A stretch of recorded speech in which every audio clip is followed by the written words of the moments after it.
Hello, my name is Ruslan. Today I'll tell you a crazy story you won't forget. On our 7th anniversary, a courier left a small box on my porch with my husband's handwriting on the label. Inside was a hotel key card, a receipt, and a Polaroid of a window with rain sliding down the glass. No faces, no bodies, just a date and a room number, 313. Under it, a note in a hand I knew better than my own. For when you're ready to forgive me. Here's the problem. At 8:17 p.m., the time printed on that receipt, I was at home with my husband, sharing takeout and an argument about the way I load the dishwasher. So how was he in room 313 and on our couch at the same time? This is the story of how I proved my husband was cheating on me, and how, somewhere in all that proof, I learned that I was cheating too. Not with a person, with the truth. I'm Mara, 34, teacher by day, hobby archivist by night. I like dates, times, receipts, everything that can be stacked into neat piles and called a life. Ethan is a civil engineer who believes rules are suggestions written by people who didn't try hard enough. The box sat on the table like a dare. The hotel was the Astor, downtown. The receipt listed a martini, a club sandwich, and a room service gratuity that felt too generous for one. I flipped the Polaroid over. On the back, a message in block capitals: lights were beautiful tonight. I didn't scream. I didn't cry. I did what I always do. I made a plan. Step 1, verify. Step 2, observe. Step 3, confront. I slid the key card into my pocket, kissed Ethan goodnight with lips that felt like actors, and told him I had a late lesson planned to finish. He kissed me back and asked if I wanted tea. I said, maybe, like the word could hold a marriage open with one syllable. The Astor at night is all soft lamps and velvet chairs. The key card opened 313 without hesitation, as if a door could be certain when a person is not. The room smelled like citrus cleaner and expensive quiet. One glass on the nightstand, one towel folded crooked on the chair, a note on the desk: thank you for handling the piano. J. I took pictures. The bed was made too neatly for secrets. Secrets leave dents. The window looked out over a streetlit alley, where a piano bar glowed blue from a neon treble clef. I lifted the phone on the desk and pressed 0. The operator chirped. Front desk. Hi. This is 313. We'll need late checkout tomorrow. Of course, Mr. Armitage. Armitage is not our last name. My heart did the stupid rabbit thing. My head did the smarter Volve thing and took notes. I checked the minibar. I checked under the bed. I checked the trash and found what I came for. A matchbook from June & Co. The piano bar downstairs, and a receipt for 2 drinks signed with a flourish. I took everything. Evidence was oxygen, and I was hyperventilating. Ethan has a best friend named June, short for Junipero, composer who lives a life either 5 minutes late or 5 years ahead. We've had our fair share of 3-person dinners where jokes feel like chairs, with one leg too short. I like June. I also know what her laugh sounds like in a stairwell. J on the note. June & Co. On the matchbook. The jealous brain is a cheap novelist. It loves foreshadowing. That night at home, Ethan was asleep by the time I slipped back into bed. I lay there listening to the small domestic sounds, the pipes, the air vent that had always meant safety to me. Now they sounded like alibis. At 2:14 a.m. I did something I'd promised myself I'd never do. I unlocked his phone while he slept. Nothing obvious. No hearts. No secret nicknames. One text to June from earlier that day. Ethan, can you tune it by 7? She be there at 8. June, only if she doesn't cry on the keys this time. Ethan, I make no promises. She, me? My birthday present last year had been a piano lesson with June. I'd cried on the keys. Not metaphorically. Tears. C-scale. Disaster. I stared at the ceiling until the sky made outlines of the furniture. Maybe room 313 wasn't about cheating. Maybe Ethan had set up something for me and screwed up the packaging. Then I remembered the receipt time. 8:17 p.m. and us, at home, fighting fruitless domestic wars. The jealous brain crawled back into the writer's room and flipped the whiteboard. To ease, Ethan Andy Armitage. A week earlier, a stranger had messaged my private Instagram with a request so strange I ignored it. At Elliot Armitage. Hey, this is going to sound insane, but I think our husbands are mixed up. I had laughed, screenshot it, sent it to Ethan, and we'd made jokes about multiverses and lost mail. Now, holding the matchbook, the Polaroid, the hotel key, I opened the message thread. I scrolled. Beneath it, a photo.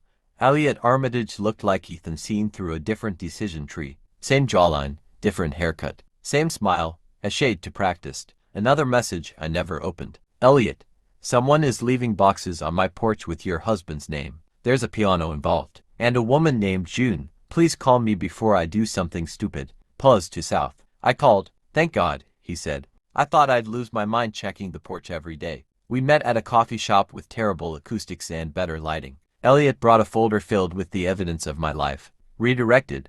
A postcard addressed to Mrs. Armitage with Ethan's handwriting. A dry cleaning slip for a blue shirt Ethan didn't own. And a hotel confirmation for room 313. Paid by a card ending in my husband's digits. Pause to South. Someone wants us to think we've been cheated on, Elliot said. By each other's spouses. Or, I said, someone wants us to look like people who think that.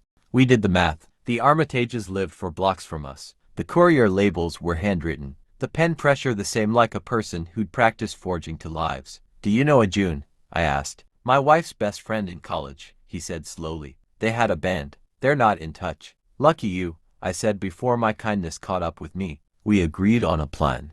Synchronize our nights. Watch our doors. Photograph everything. If we were being made into an audience, then we'd be a better one. Thursday. Neon. Blue treble clef humming over spilled laughter. I sat at a back table at June & Co. and waited for betrayal to keep time. At 8:12 p.m., June herself walked onto the tiny stage. She wore a black suit that looked borrowed from someone who never missed a train. And she started with a lullaby she'd once played at our housewarming party. My heart split neatly down an old seam. At 8:17 p.m. the time on the 313 receipt, June looked straight past me and said into the mic, "This one is for people who confuse courage with silence." Then she played something new. The kind of song that makes a person remember that wanting is a kind of weather. When she finished, she looked toward the door the way someone looks for a late friend. And Ethan walked in. I was a glacier and a wildfire at the same time. He didn't see me. He went straight to the bar, whispered to the bartender, and received a small envelope. He didn't open it. He tucked it into his jacket and turned to leave. I stood so fast my chair complained. June caught my eye and stopped playing. We stared at each other like two people realizing a mirror has teeth. I followed Ethan into the alley. Rain found us like we owed it money. "What are you doing?" I asked, my voice in a place between whisper and wound. He didn't lie. "I'm trying to fix something." "With who?" "With you," he said. And for a moment I hated him for choosing the most cinematic answer. I held up the hotel key. "Room 313. He stared. "You went. You sent it." "No," he said. And it wasn't a denial. It was grief. I wanted to. I chickened out. "Someone's been helping." He swallowed. "I thought it was June." "Isn't it?" "I don't know anymore. Let me pause and tell you a thing about me I'm not proud of. 2 years ago, after a fight that included every fork of the word always and never, I created a fake account. A woman named Lila with a dog I do not own and a job I do not have. I told myself it was a test. I told myself it was research. I told myself that if Ethan ever took the bait, I'd know what our marriage was built on. He took the bait, but not in the way I expected. We messaged for a week about architecture and breakfast foods. He never flirted. He sent photos of bridges he loved, snapped at golden hour. The kind of light that forgives angles. On day 8, he wrote, "Ethan, my wife made me a playlist once that started happy and ended with a piano crying. I've been trying to make us a room that sounds like the beginning again." Shame is a slow elevator. It took me a year to realize that testing someone is breaking them first. I deleted Lila. I told myself it didn't count because he never crossed any lines I couldn't redraw. Back in the alley, Ethan's breath made ghosts. He handed me the envelope. Inside was a ledger, names, dates, small amounts of money like tips left on a guilt-shaped table. At the top, apology fund. In the margin, June's idea. I flipped to last week. $100 labeled J-tuning, 7 p.m., prep. "Are you paying June to help you apologize to me with clues?" I asked, half laughing, half bleeding. "Yes," he said, rain loud now, "because talking to you about my mistakes feels like speaking to a judge. I love and a jury I'm afraid of. And the hotel." June said sometimes an empty room says more than a full one. He winced. I hated it. "I wanted to tell you everything like adults. I was scared." "What exactly are you apologizing for?" I asked. "Tell me the headline." He closed his eyes. "I kept seeing my ex after we ran into each other at the grocery store. The world went bright white at the edges." "Not like that," he said quickly. "She lost someone. I helped with paperwork. I didn't tell you because I thought I could do a small good thing without complicating my life. That's the exact recipe for complications. And why the boxes? Why the game? Because once I finally told June, she said words wouldn't land on you anymore. She said you'd need proof the way some people need flowers. He was wrong about the flowers. He was right about the proof. I breathed and made a choice that shaped the rest of the night. I told him about Leela. He listened like someone opening a door they didn't know they owned. You were catfishing me, he said softly. I was measuring you, I corrected, and heard the ugliness of it. I'm sorry. He nodded once. Then I guess we both built rooms for each other and invited strangers in. We went back to the Astor together. Room 313 felt different with both of us in it. Not holier, just truer. I put the ledger on the bedspread. Let's make a treaty, I said. No more messengers. No more puzzles. If we owe each other an apology, we pay it directly. He sat on the edge of the bed, hands clasped like a student about to receive a grade. I'm sorry for seeing her and not telling you. I thought it was kindness. It was vanity. I'm sorry for Leela, I said. I mistook fear for cleverness. He handed me a folded paper from his pocket, my name on the front. Inside, a letter he'd written a month ago and never mailed. He'd listed the small ways he'd been absent, the dinner he worked late through when he actually sat in the car for 20 minutes practicing hard sentences, the Sunday he promised to fix the dripping bathroom and instead hid at the hardware store reading the back of glue bottles like scripture, the way he sometimes took pictures in his mind of other women and told himself it was just composition. One added my own list, the times. I answered his vulnerable confession with a better phrase, like I was trying to win therapy, the way I kept a drawer of letters from people who no longer knew me and pretended that was evidence of being lovable, the way I narrated our fights for invisible listeners instead of for the person in front of me. We sat until the room gathered us like a coat. You want to know if we stayed together? We did, not because apologies erase what we had done, but because they drew a map to something harder and better than innocence, ownership. If you ask me now what betrayal is, I'll say this. It's any time you invite a stranger to do the job of your voice. For him, it was an ex and an accomplice with a piano. For me, it was Leela and a test I already knew the answer to.